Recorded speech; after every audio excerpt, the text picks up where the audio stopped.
नमस्कार दोस्तों, मैं दिलीप कुमार नरूला डिकोड एग्ज़ाम के इस ऑनलाइन प्लेटफॉर्म पे आपका एक बार फिर स्वागत करता हूं।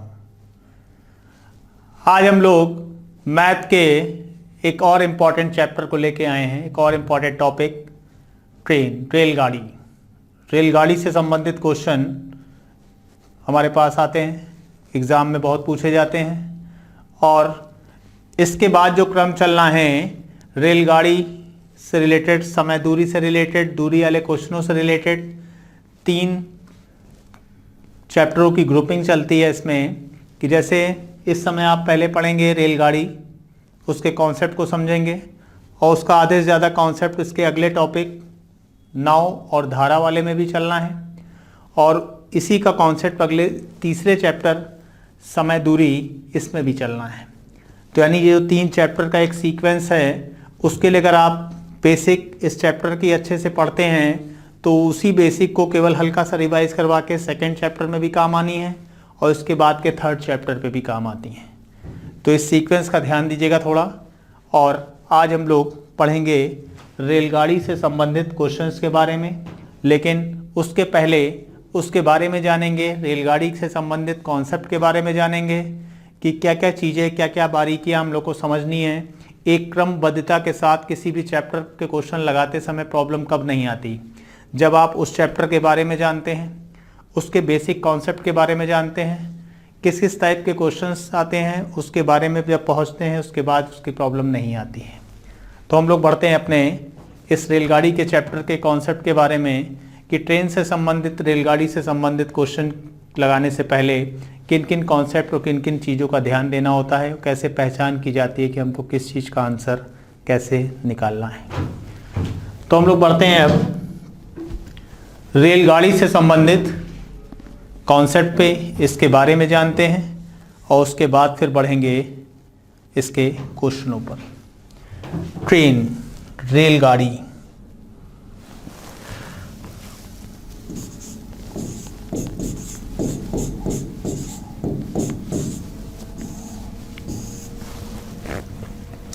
इसमें सबसे पहले चाल बराबर दूरी बटे समय, 3 चीजें आपके सामने आई, चाल, दूरी और समय।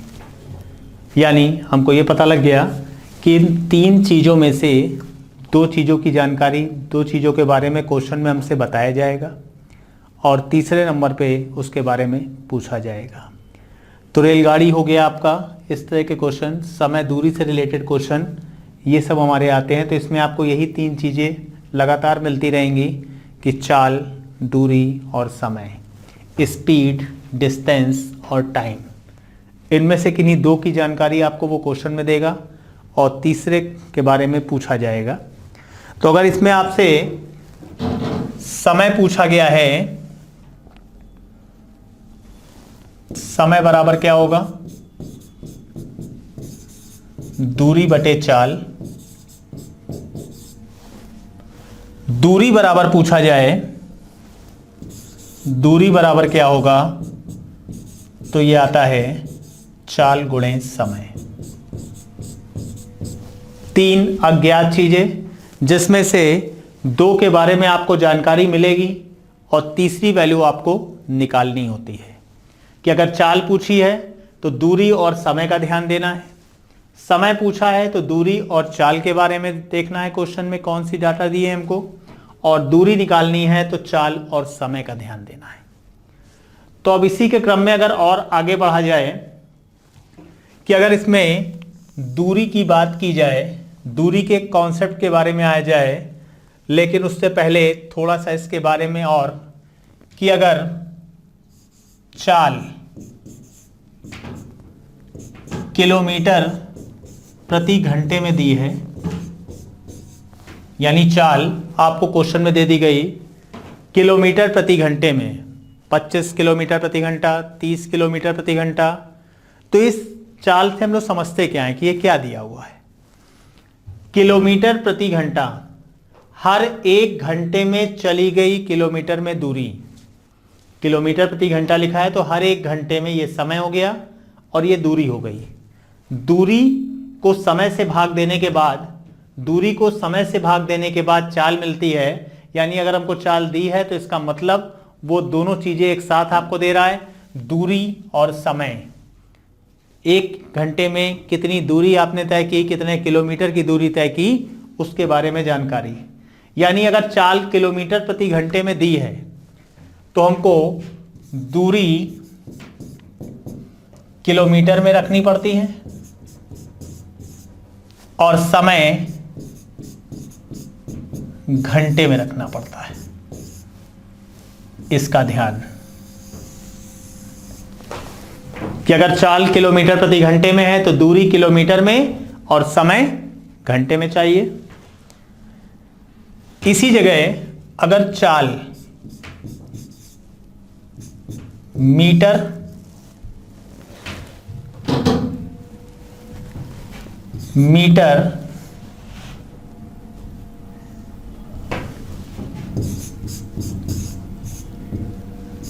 प्रति सेकंड में दी है, इसका मतलब दूरी हमारी मीटर में होनी चाहिए और समय किस में होना चाहिए, सेकंड में। दूरी मीटर में चाहिए और समय चाहिए सेकंड में। तो तीनों चीजों का ग्रुप कंफर्म रहना चाहिए कि चाल अगर किलोमीटर प्रति घंटे में है तो दूरी किलोमीटर में चाहिए और समय घंटे में होना चाहिए। चाल अगर मीटर प्रति सेकंड में है तो दूरी हमारी मीटर में होनी चाहिए और समय सेकंड में होना चाहिए। लेकिन क्वेश्चन में जब हम लोग पहुंचते हैं तो क्वेश्चन में क्या कंफ्यूजन क्रिएट करवाते हैं वो लोग, चाल आपको किलोमीटर प्रति घंटे में दे देते हैं, दूरी मीटर में दे देते हैं और ऑप्शन सेकंड में दे देते हैं।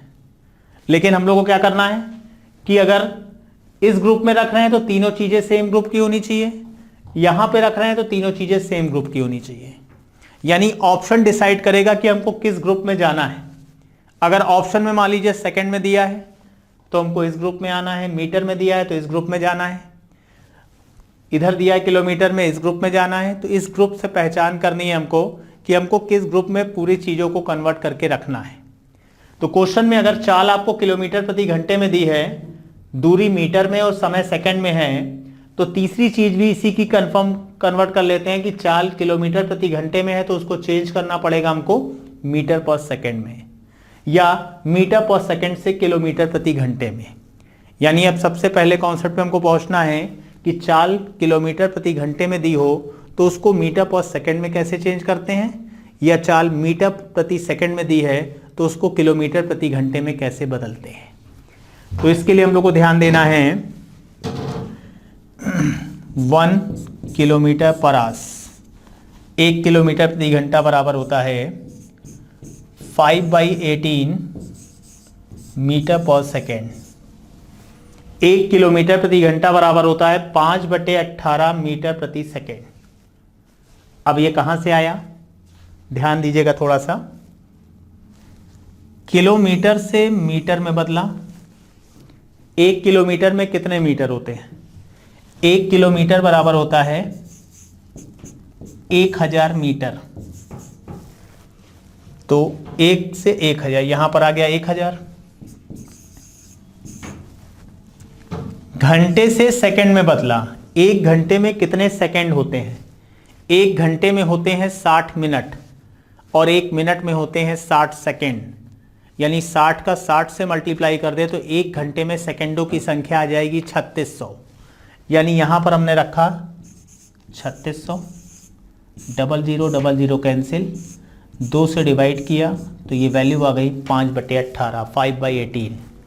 यानी इतना कैलकुलेट करने से अच्छा है आपको डायरेक्ट वैल्यू बता दी गई कि जब आप चाल किलोमीटर प्रति घंटे से मीटर पर सेकंड में चेंज करते हैं तो आपको 5/18 से मल्टीप्लाई करना है। इसी का जस्ट अपोजिट, जब हम चाल को 1 मीटर प्रति सेकंड को किलोमीटर में बदलना है, किलोमीटर प्रति घंटे में, तो 18/5 से गुणा, यानी ये चाल चेंज हो जाएगी किलोमीटर प्रति घंटे में। तो इन दो चीज़ों का ध्यान देना है आपको कि 1 किलोमीटर प्रति घंटा बराबर होता है 5/18 मीटर प्रति सेकंड और 1 मीटर प्रति सेकंड बराबर होता है 18/5 किलोमीटर प्रति घंटा। अब ये क्वेश्चन के अकॉर्डिंग हम लोग को चेंज करते रहना पड़ेगा कि हमको किलोमीटर प्रति घंटे से मीटर पर सेकंड में जाने की ज़रूरत है या मीटर प्रति सेकंड से किलोमीटर प्रति घंटे पे। तो यानी देखा आपने, इसमें भी हमको तीन ही चीज़ें नज़र आ रही हैं, चाल, दूरी और समय। यानी सबसे मेन है इसका कॉन्सेप्ट, इन्हीं तीन में से किन्हीं दो चीज़ों की वैल्यू आपको क्वेश्चन में मिलती है और तीसरी आपको निकालनी होती है। तो इस कॉन्सेप्ट के बाद हम लोग बढ़ेंगे अपने दूरी के कॉन्सेप्ट पे। दूरी के कॉन्सेप्ट को थोड़ा सा देखते हैं। दूरी के कॉन्सेप्ट पे जब हम आते हैं, दूरी, इसमें दो कंडीशन,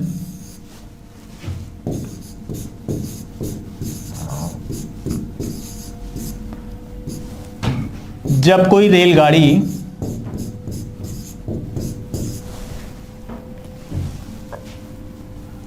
मतलब टी, ट्रेन,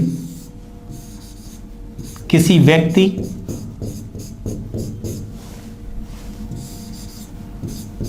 पेड़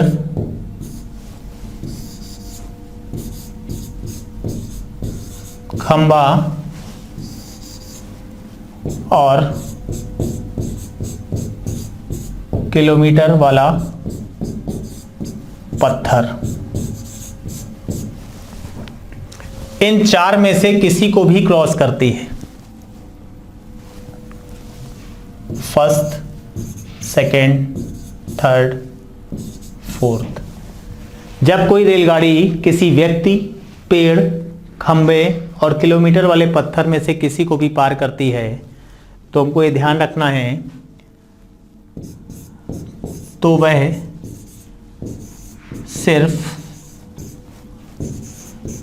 अपनी दूरी पार करती है।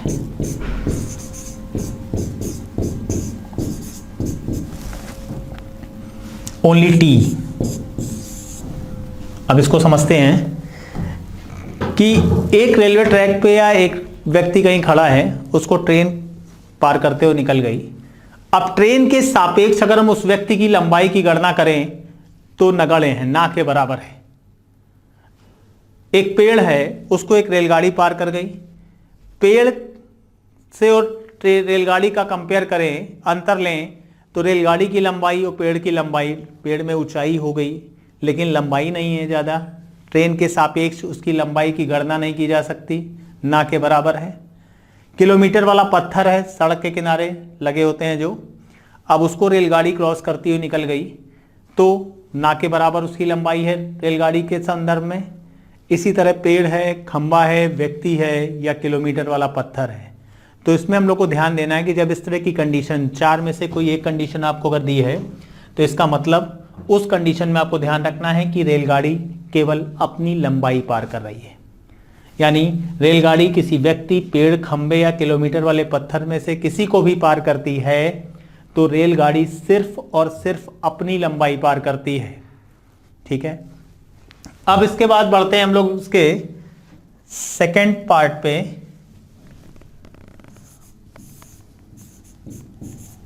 जब कोई रेलगाड़ी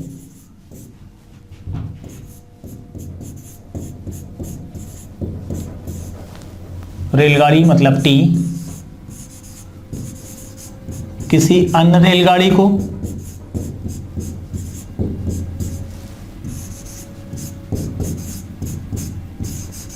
प्लेटफॉर्म को, पुल को, सुरंग को, other train, platform, bridge and tunnel, इनमें से किसी को भी पार करती है तो टी प्लस ऑब्जेक्ट दोनों की लंबाइयां जोड़ दी जाती हैं। यानी ट्रेन की लंबाई, अन्य रेलगाड़ी की लंबाई, दोनों की लंबाई जुड़ जाएगी, या ट्रेन की लंबाई प्लेटफॉर्म की लंबाई जुड़ जाएगी, या ट्रेन की लंबाई पुल की लंबाई जुड़ जाएगी, या रेलगाड़ी की लंबाई और सुरंग की लंबाई। यानी रेलगाड़ी इनमें से चारों में से किसी एक को क्रॉस करती है, जिसको भी पार करती है तो रेलगाड़ी की अपनी स्वयं की लंबाई और इनमें से जिसको पार करेगी दोनों की लंबाइयों को जोड़ देते हैं। तो आपके सामने 8 तरह की चीजें बताई गई कि रेलगाड़ी या तो किसी व्यक्ति, पेड़, खंबे और किलोमीटर वाले पत्थर को पार करेगी, या रेलगाड़ी किसी अन्य रेलगाड़ी को, प्लेटफॉर्म को, पुल को और सुरंग को, इनमें से किसी एक को पार करेगी। तो 8 चीजें आपको बताई गई। इसका हमको ध्यान देना है कि कब रेलगाड़ी अपनी लंबाई पार करती है और कब रेलगाड़ी अपनी लंबाई के साथ साथ ऑब्जेक्ट को भी, जिसको पार कर रही है, उसकी लंबाई को भी कैलकुलेट करना है। तो सबसे मेन कॉन्सेप्ट पे हमको पहुंचना है कि 3 चीज़ों में कौन सी 2 चीज़ें दी हैं, उसके आधार पर। फिर उसके बाद आता है नंबर कि किलोमीटर प्रति घंटे की चाल को मीटर पर सेकंड में चेंज करते हैं, मीटर पर सेकंड से किलोमीटर में कैसे चेंज करते हैं वो हम लोगों ने जाना। फिर तीसरे नंबर पे हम लोग आए कि रेलगाड़ी किसको पार कर रही है, उन दोनों कॉन्सेप्ट को हम लोगों ने देखा कि कब रेलगाड़ी की लंबाई केवल लेनी है और किस समय हमको रेलगाड़ी की लंबाई के साथ साथ उसके ऑब्जेक्ट को लेना है, और आगे बढ़ते हैं। इसमें फिर हम लोग इसके आगे के स्टेज पे जब पहुंचते हैं तो उस समय हमको ध्यान देना है चाल से रिलेटेड कॉन्सेप्ट। चाल से रिलेटेड कॉन्सेप्ट पे अगर हम लोग पहुंचे तो इसमें भी 2 कंडीशन हो जाती है हमारी। पहले नंबर पे समान दिशा और दूसरे नंबर पर विपरीत दिशा। समान दिशा और विपरीत दिशा। समान दिशा की बात जब होती है, यानी 2 रेलगाड़ियां जब समान दिशा में जा रही हों, या रेलगाड़ी एक व्यक्ति समान दिशा में जा रहे हों, या दूसरी कंडीशन होती है विपरीत दिशा, 2 रेलगाड़ियां विपरीत दिशाओं में आ रही हैं, या एक रेलगाड़ी एक व्यक्ति विपरीत दिशा में आ रहा है। ये 2 तरह की कंडीशन हमारे सामने। कि अगर समान दिशा की बात हो रही है, अगर पहली वाली रेलगाड़ी की चाल x किलोमीटर प्रति घंटा ले लें, दूसरी रेलगाड़ी की चाल y किलोमीटर प्रति घंटा ले लें, तो इनकी सापेक्ष चाल रिलेटिव स्पीड घट जाती है। अब इस कॉन्सेप्ट को क्लियर करना है कि समान दिशा में जाते समय सापेक्ष चाल घट जाती है। जैसे मान लीजिए आप 60 किलोमीटर प्रति घंटे की चाल से जा रहे हैं, आपके बगल से कोई व्यक्ति 70 किलोमीटर प्रति घंटे की चाल से जा रहा है, तो आपको उसकी गति कितनी मालूम चलेगी? अगर आप 60 से जा रहे हैं, वो भी 60 से जाए, तो दोनों पैरेलल चलेंगे, बराबर बराबर चलेंगे। लेकिन 60 और 60 कंपेयर करके वो 10 ज़्यादा से जा रहा है, तो आपको उसकी चाल 10 किलोमीटर प्रति घंटा प्रतीत होती है। यानी समान दिशा में चलते समय सापेक्ष चाल घट जाती है। तो वही आपको कॉन्सेप्ट बताया गया कि अगर समान दिशा की बात की जा रही है तो उस समय हमको ध्यान देना है कि सापेक्ष चाल, इनकी रिलेटिव स्पीड घट जाएगी, x माइनस वाई पहुंच जाएगी। यही अगर विपरीत दिशा की बात कर दी जाए तो विपरीत दिशा में इसका जस्ट अपोजिट कि सापेक्ष चाल विपरीत दिशा में जुड़ जाती है। अगर पहले वाली ट्रेन की चाल x किलोमीटर प्रति घंटा है, दूसरी ट्रेन की चाल y किलोमीटर प्रति घंटा है, तो इनकी सापेक्ष चाल जब हम लेते हैं, सापेक्ष चाल ये हो जाती है x प्लस वाई। तो इसका हमको ध्यान देना है कि समान दिशा में सापेक्ष चाल घट जाती है और विपरीत दिशा में सापेक्ष चाल जुड़ जाती है। यानी इस कॉन्सेप्ट को और समझें कि समान दिशा के जो भी एक्सीडेंट्स वगैरह हम लोग देखते हैं उसमें डैमेज कम होता है क्योंकि चाल कम हो चुकी होती है। लेकिन जहाँ जहाँ हम लोगों ने ऐसे एक्सीडेंट्स देखे हैं कि जिसमें अपोजिट डायरेक्शंस होता है, क्योंकि उसमें सापेक्ष चाल रिलेटिव स्पीड प्लस हो जाती है, चाल बढ़ चुकी होती है हमारी, इस वजह से उसमें डैमेज ज़्यादा होता है। तो इसके जब बेसिक कॉन्सेप्ट पे आप ठीक से पढ़ते हैं, समझते हैं, क्योंकि बहुत ज़्यादा हौच पौच होने के कारण ऐसा ना हो कि पता लगे वो समझ में नहीं आए, क्योंकि आपको पूरे कॉन्सेप्ट एक तरफ से एक एक करके उसको एक एक दो बार रिवाइज करते हुए पढ़ना है, क्योंकि उसके बाद जब हम क्वेश्चन पे पहुंचेंगे तो उस समय प्रॉब्लम नहीं आएगी, क्योंकि जितनी छोटी छोटी बारीकियां हैं उन सब को डिस्कस किया जा रहा है। कि अगर बहुत रनिंग वे में इसको एक बार फिर से देखा जाए जल्दी में, कि रेलगाड़ी वाले में 3 चीजें हमारे पास, चाल, दूरी और समय, इनका रिलेशन। चाल बराबर दूरी बटे समय। चाल और समय का रिलेशन होता है जस्ट अपोजिट, यानी अगर आपने चाल बढ़ा दी किसी गंतव्य स्थान पे जाने के लिए तो आपका समय कम हो जाएगा, समय बढ़ा दिया तो चाल कम हो जाएगी, क्योंकि ये फॉर्मूला हमको बता रहा है कि इनका आपस में रिलेशन कैसा होता है, इनका आपस में विलोमानुपात संबंध होता है। विलोमानुपात संबंध का मतलब होता है किसी एक राशि को बढ़ाइए तो दूसरी कम हो जाए, या कम करिए तो दूसरी बढ़ जाए, यानी जस्ट अपोजिट हो रहा हो कि किसी एक में कमी करने पर दूसरी बढ़े या पहली में वृद्धि करने पर दूसरी कम हो। ये कहलाता है हमारा विलोमानुपात संबंध। तो हमारे पास चाल और समय में कैसा संबंध होता है, विलोमानुपात संबंध होता है। लेकिन इसी जगह अगर हम लोग देखें कि चाल और दूरी में कैसा संबंध होता है, तो चाल और दूरी में हमारा सीधा संबंध होता है कि अगर आपने चाल अपनी बढ़ा दी तो आपकी दूरी बढ़ जाएगी, दूरी बढ़ा दी तो चाल बढ़ जाएगी, इनका सीधा संबंध। लेकिन अपोजिट संबंध, विलोमानुपात संबंध कहाँ मिलता है हमको, चाल और समय में, यानी एक दूसरे के विलोम होते हैं। विलोम अनुपात होता है कि अगर 2 रेलगाड़ियों की चालों का अनुपात T1 और T2 दिया है तो उनके द्वारा समान दूरी तय करने में लिए गए समय का अनुपात T2 अनुपात T1 हो जाएगा। तो इस तरह के कॉन्सेप्ट को जब हम लोग याद रखते हैं तो क्वेश्चन लगाते समय समस्या नहीं आती। तो 3 चीज़ों में आपको 2 चीज़ें क्वेश्चन में जरूर दी जाएंगी और तीसरी चीज़ आपको फाइंड आउट करनी होती है। अब उसके जब आप आगे बढ़ते हो तो चाल अगर किलोमीटर प्रति घंटे में दी थी तो दूरी हमारी किलोमीटर में होनी चाहिए और समय घंटे में। वो डिसाइड आपका इस जगह से ही हो गया था कि चाल किलोमीटर में है, किलोमीटर प्रति घंटा यानी हर 1 घंटे में तय की गई दूरी कितने किलोमीटर है वो बताया गया आपको, यानी दूरी हमारी किलोमीटर में होनी चाहिए और समय हमारा घंटे में।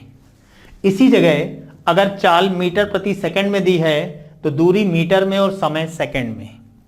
तो आपको ध्यान क्या देना है, सबसे पहले क्वेश्चन की लाइन को पढ़ना है, उसके अंतिम शब्दों पे जाना है कि क्या चीज आपसे पूछी है, कितने समय में पार करेगी, समय पूछ लिया तो आपको बाकी बची 2 चीजों पे कंसंट्रेट करना है, दूरी और चाल पे।